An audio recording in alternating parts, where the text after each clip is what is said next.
Bonjour et bienvenue dans cette première partie de mon top 42 de mes vilains Marvel Comics préférés. Alors on a déjà fait un top sur ceux de DC Comics il y a quelques temps, il est temps d'embrayer sur ceux de la maison d'en face, les concurrents, la maison des idées, bref, Marvel Comics. On va donc voir 42 de mes vilains Marvel préférés à la suite, forcément ce top est subjectif, et les explications expliquent surtout pourquoi moi je les apprécie, je peux pas faire tout dans le détail et tout ça. Bref, j'espère que vous allez kiffer ce voyage. On commence de suite. Numéro 42. Scourge l'exécuteur. Oui, on commence comme toujours avec des choix purement perso, même si je pense que ce vilain-là est un poil plus partagé que Mangakan, son analogue du top précédent de chez DC. Scourge l'exécuteur est un vilain de Thor, créé dans le numéro 103 de Journey into Mystery, et qui fera partie des premiers ennemis des Avengers avec l'équipe des Maîtres du Mal, parce que Marvel a toujours été très subtil dans ses noms d'équipe de vilains. Bon, DC aussi, mais disons que c'est plus rigolo chez Marvel. Il travaille généralement en équipe avec l'Enchantress ou Loki, et n'a pas forcément de grands moments mémorables à l'époque. Même s'il faut noter qu'il travaille très très bien en équipe. Généralement, il est la force brute et le bras droit d'un vilain plus connu, comme Loki et l'Enchantress forcément, mais aussi le Mandarin, le Baron Zemo. J'ai une tendresse pour ce vilain qui sert un peu de bras droit à tout le monde. Tout comme j'ai une tendresse pour Rick Jones, qui est un peu le sidekick de tout le monde. Mais cette tendresse ne serait pas suffisante pour le faire dépasser les mentions honorables.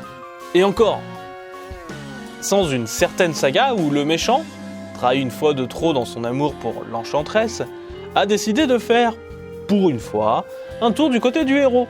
Dans une saga épique, et je pèse mes mots, dans le formidable run de Walter Simonson sur le personnage, dans une mission de sauvetage au royaume des morts de Hel, déesse des morts, ça tombe sous le sens, Scourge décide de se sacrifier à la place de Thor, afin de permettre à un maximum d'âmes de quitter le royaume des défunts.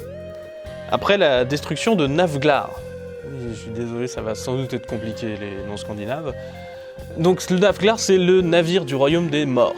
Et pour retenir les démons qui poursuivent les âmes qui s'échappent, il se tint seul sous le pont des morts de Gyalerbro. Et cette réponse seule est suffisante pour le laisser accéder à la 42e place de stop. Numéro 41, Onslaught. Onslaught est un personnage plutôt récent dans le grand scope des comics, puisqu'il a été inventé en 1996, pour l'event qui porte son nom. Et autant le personnage a un gros potentiel, autant son utilisation a été pour le moins compliqué, ce qui explique qu'il soit assez bas dans ce top. Onslaught, c'est quelque chose qui a été teasé pendant les années 90, avec notamment le personnage de Bishop, voyageur du futur qui sait que quelqu'un va trahir les X-Men et détruire le rêve de Xavier. Pas de bol, il sait pas qui. Il revient donc dans le passé pour tenter d'empêcher cela, et enquête sur plein de persos. C'est pas les Jean-Loup qui manquent au manoir des X-Men, un Gambit. Seulement, le coupable, c'est le Charles Xavier lui-même, qui a absorbé dans une saga précédente la psyché de Magneto. L'ensemble Xavier-Magneto est nommé Onslaught, et va conduire à l'event en question.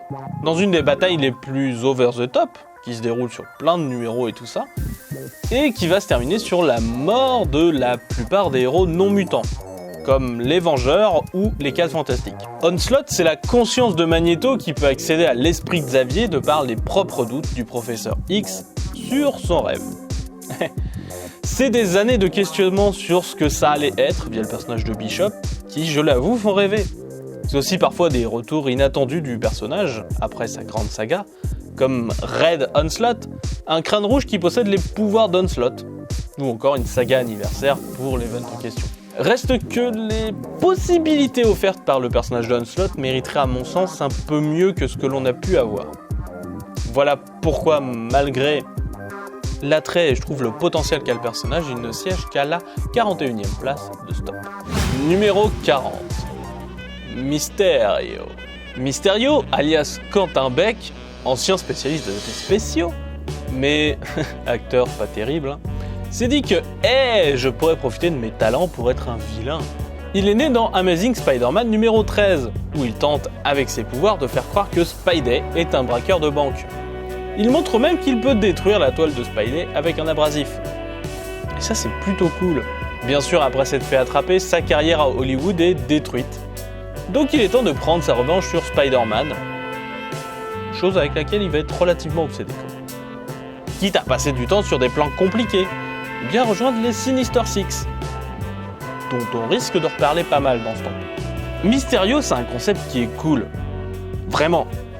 Un vilain qui n'est qu'illusion, ça peut paraître un peu faible, car dès que l'on sait que c'est Mysterio qui tire les ficelles, on peut penser que c'est du fake. Ce que c'est d'ailleurs très régulièrement. Mais tant qu'on ne sait pas que c'est Mysterio derrière le tout, tout est possible. On peut faire des scénarios d'invasion alien, faire semblant que des personnages importants meurent. On a eu une des simili-morts de Tante May avec ça. Et on peut même faire chier d'autres héros. Comme par exemple quand Mysterio s'occupe de Daredevil et le roi à moitié fou, à la demande du Caïd. Parfois on a pu l'utiliser, comme d'autres personnages, par exemple Kraven, comme une blague. Par exemple sa défaite contre le Power Pack. Qui est vrai était un peu ridicule. Mais il y a un fort attrait du personnage qui lui permet à chaque fois de revenir en force. Car après tout, un bon vilain se doit de faire illusion contre le héros. Même si on sait très bien que 99% du temps, c'est le héros qui va gagner. Et qui mieux que Mysterio pour faire illusion? À la 40e place de stop. Numéro 39. Korvac. Mikhail Korvac. Un être humain tout à fait banal, qui vit sur la Terre 691, une Terre alternative à celle de l'univers normal. Dans cette ligne temporelle, le changement est que vers les années 3000 en gros, la galaxie se fait envahir par une race extraterrestre nommée les Badoons, ennemis des gardiens de la galaxie. Et bien sûr, la Terre ne fait pas exception et est annexée sans problème par les aliens Honorigolo. Badoon. Non, sans rire, on dirait le générique de la Panthère Rose. Badoon, Badoon, Badoon, Badoon, Badoon, Badoon, Badoon, Badoon. Bref, Mikhail Korvac trahit alors les humains et est très mal repayé par les Badoons qui le transforment en cyborg. Oui, malgré leur nom rigolo, c'est des gros crevards qui soumettent l'entièreté de la galaxie. Quand même. Bref, très vite on imagine le perso comme un futur vilain pour les gardiens de la galaxie de l'époque. Mais leur série s'arrête, faute de ventes suffisantes. Donc si on veut continuer, il faut faire quelque chose d'autre. L'intégrer à une autre série. Ce sera donc Les Vengeurs, avec une série culte de 1976, la saga de Korvac, qui mêle les Vengeurs avec les Gardiens de la Galaxie pour arrêter Korvac, dissimulé à notre époque. Entre-temps, le Gugus a connu un sacré level up, puisqu'il est désormais un dieu. Rien que ça. Étant tombé sur le vaisseau abandonné de Galactus, il a pu acquérir le savoir cosmique, et se cacher des autres puissances cosmiques. Il pense faire changer l'ordre des choses et le modifier pour le mieux, en soumettant deux entités cosmiques de Marvel, Ordre et Chaos. Seuls nos héros ont une chance pour l'arrêter. Et ils échouent, la plupart se faisant tuer. Un peu comme face à un certain Thanos, bien des années plus tard dans une saga bien connue. Mais dans un dernier sursaut d'humanité, Korvac se suicide devant le doute qu'affiche sa bien-aimée Karina par rapport à ses actions, dans une des plus belles sagas des Avengers. Ce n'est pas tout à fait tout pour le vilain, même si on a clairement vu le principal, puisque comme un certain Thanos, il y aura une Korvac Quest, où le vilain se réincarne petit à petit en son propre père. Bref, tout ce qu'il faut de métaphysique pour kiffer. On le voit encore réapparaître de temps en temps, pour combattre le surfeur d'argent là, contrer le cube cosmique de Crâne Rouge ici. Et je sais pas, il y a même une bataille entre tous les Vengeurs et Korvac dans Avengers Academy. Et il est clair que ce qui devait n'être que le vilain d'Ajour a réussi à être un peu plus, et siège donc à la 39e place de stop. Numéro 38. Kraven le chasseur. Sergei Kravinov, alias Kraven pour les intimes, et Dieu sait que j'en fais partie, est un personnage que j'aime bien au final, mais que j'ai souvent trouvé un peu, beaucoup, passionnément ridicule. Et pas forcément dans le sens fun du terme. Faut dire aussi que certains l'ont utilisé comme une blague et que c'est par là que j'ai découvert le personnage. Ça n'aide pas. Et pourtant c'est un des plus vieux ennemis de Spider-Man, apparu dans le numéro 15 de la série du Tisseur, et qui est même un membre fondateur de la fameuse équipe de vilains de l'araignée, les Sinister Six, ou Sinistre 6. Dans sa première apparition, le demi-frère de Kraven, le vilain Caméléon, lui demande de venir à New York pour faire de l'élimination d'insectes. C'est là qu'on voit le personnage utiliser des pièges, du poison paralysant et tout ce qu'il peut. Mais rien à faire, même avec une seule main, Spidey gagne le combat. Forcément, il est un peu chafouin, il veut se venger, et par la suite, le personnage revient fréquemment. Il combat principalement Spidey, mais aussi d'autres héros parfois. Mais oui, le meilleur moment avec Kraven, c'est sa mort. Dans la magnifique histoire de 1987, la dernière chasse de Kraven. C'est une histoire où Kraven montre enfin sa supériorité sur son ennemi, et n'ayant plus rien à prouver, se suicide à la fin. Enfin, il y a d'autres trucs, mais là je vous fais le gros arc de Kraven. C'est une de mes histoires de Spidey préférées de tous les temps. Bien sûr, les comics étant les comics, la famille Kravinov va tenter de ramener le bonhomme. Mais je suis beaucoup moins fan de cela. Même si, étant donné que sa résurrection est liée au sang de Spidey, seul lui, ou un de ses clones, il y en a pas mal, peuvent tuer Kraven désormais. C'est une touche sympathique, j'avoue. On le voit aussi aventurier baroudeur un peu partout, il a dans sa famille un alien adopté, je vous jure. Il peut apparaître dans beaucoup de situations comme rechercher la cité des Sasquatch avec Bruce Banner, conspirer contre les mutants avec Monsieur Sinistre, ou même être un pseudo-Avengers du passé. Bref, il y a plus en Kraven qu'une simple blague et il peut porter avec fierté une peau de lion comme le grand héros Hercule à la 38e place de Stop. Numéro 37. Le Wendigo. Et on reste dans l'animal et la nature avec le Wendigo. Pour le coup, c'est pas forcément un personnage en particulier, mais bel et bien le concept même du monstre, car Marvel est super doué pour les monstres dans son univers. En même temps, quand on commence avec Jack Kirby dans son équipe, ça aide. Inspiré d'une légende des peuples amérindiens, le Wendigo est une malédiction, qui peut se transmettre à n'importe qui comme étant un acte de cannibalisme dans les bois du nord du Canada. Et normalement, il peut y avoir qu'un seul Wendigo à la fois. Donc normalement, la seule façon d'être libéré de la malédiction, c'est de pousser un autre être à devenir cannibale. C'est très spécifique comme malédiction, mais c'est tellement cool. Il est apparu pour la première fois dans le numéro 162 de Hulk. C'est un concept super fun et qui a combattu pratiquement tout le monde. Spider-Man, Wolverine, Alpha Flight, le loup-garou, toute la smala des Hulk. On a même eu un Hulk Wendigo, alias Wendy Hulk. C'est un concept de monstre qui m'a frappé depuis que, tout gosse, je l'ai vu à la télévision dans le dessin animé Hulk. Et j'adore toujours autant le concept. Que ce soit Wolverine et Spider-Man en duo qui enquêtent sur le Wendigo ou bien Hulk contre son adversaire de très longue date, c'est toujours un plaisir de le voir débarquer et c'est pourquoi il hante les forêts de la 37e place de Stop. Numéro 36, le crapaud. Le crapaud, alias Mortimer Toynbee, est l'un des nombreux mutants de l'univers Marvel, et même l'un des tout premiers que l'on rencontre. Il est né dans le numéro 4 des X-Men, dans la toute première confrérie des mauvais mutants, où il est un bossu servile aux ordres du terrifiant Magneto. Mais on n'en est pas encore à parler de Magneto, vous vous en doutez. Ce qui est intéressant à propos du crapaud, c'est son évolution. Du simple laquais tourmenté de Magneto à leader de sa propre version de la confrérie des mauvais mutants, en passant par de sincères repentirs auprès des X-Men, le personnage a bien évolué, ce qui le rend plutôt intéressant. Au début, très timide, et avec un physique ingrat, il est un peu le souffre-douleur de la bande, tout en restant extrêmement loyal. Dans le numéro 11 des X-Men, Crapaud est celui qui reste avec Magneto quand celui-ci est enlevé dans l'espace par l'être cosmique nommé l'Étranger. Et quand Magneto réapparaît dans le numéro 18, ce dernier explique « j'ai laissé Crapaud derrière ». C'est le moment décisif pour le personnage.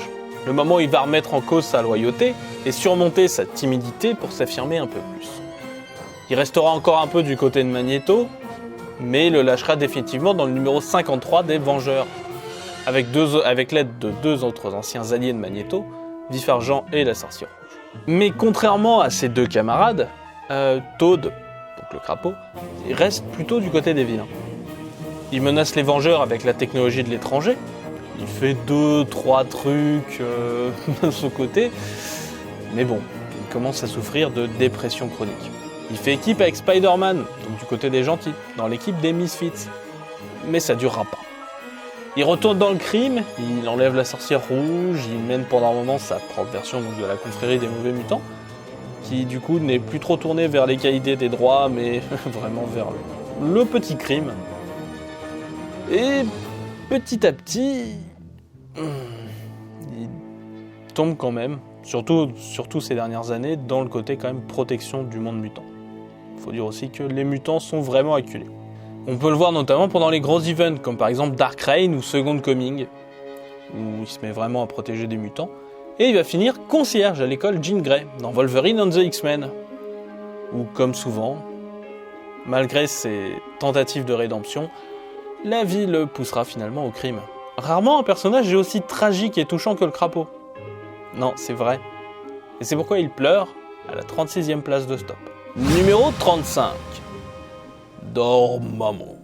Oui, je sais, gros vilain type poids lourd cosmique. Mais je les classe pas selon la puissance, mais l'amour que je leur porte. Dormammu, c'est d'abord un nom, prononcé de terreur dans certaines histoires du début de Doctor Strange. Et très vite, les créateurs, Lee et Ditko, sûrs qu'il allait falloir inventer un personnage pour aller avec le nom. Chose faite dans le numéro 126 du bien nommé Strange Tales. Nous savons qu'il dirige une dimension étrange, qu'il souhaite conquérir la Terre et le plan matériel. C'est le premier ennemi de Doctor Strange à revenir, et comme Anton Arcane plus tard, il se révèle être l'oncle de la compagne du héros. Oui, Cléa, c'est la nièce de Dormammu. Les repas de famille sont compliqués. Très rapidement, le démon est empêché par serment d'attaquer la Terre. Alors il tente des moyens détournés. Le Baron Mordo, d'autres Seigneurs des Limbes, Loki, dans la guerre entre les Avengers et les Defenders. Il a toujours une idée en tête pour prendre le contrôle du monde, et c'est délicieux à suivre. Tenez, un exemple peu connu. Après la saga de Korvac, les Gardiens de la Galaxie originaux sont retournés dans leur dimension, et Dormammu les a suivis. Pourquoi pas ? Là, il fusionne avec son double du coin, invoque le Doctor Strange local, devenu grand ancien, et il le bute. Et c'est cool ! Et c'est qu'un exemple parmi tant d'autres. Ce qui manque, je pense à Dormammu, ce serait une grosse histoire, voire un event où il serait la menace principale pour tout le monde. Il en a clairement les épaules. On le voit intervenir dans certains gros events, comme la Croisade de l'Infini, Inferno ou encore Fear Itself. Mais c'est toujours un rôle en marge des festivités principales en gros. Et c'est dommage. Dormammu a clairement tout ce qu'il faut pour devenir un méchant, non pas seulement dans les affaires mystico-cosmiques magiques, mais de premier plan, type Galactus ou Thanos. Dans l'attente d'une telle aura, Dormammu restera dans cette dimension, à ruminer sur sa 35e place. Numéro 34. Le Super Skrull. Alors, je comprends parfaitement que le nom de Super Skrull puisse sonner étrange à l'oreille. Bon, concrètement, c'est pas plus idiot que Superman, mais déjà le mot Skrull a un côté kitsch prononcé, donc forcément Super Skrull, difficile de le prendre au sérieux à la première écoute. Le principe des Super Skrulls, parce qu'il y en a plusieurs, c'est d'être des Skrulls modifiés pour avoir les pouvoirs de plusieurs personnes. Généralement 4, 1 dans chaque membre. Il y a eu de nombreux Super Skrulls, mais le meilleur, c'est l'original. Un soldat Skrull médaillé nommé Kl'rt.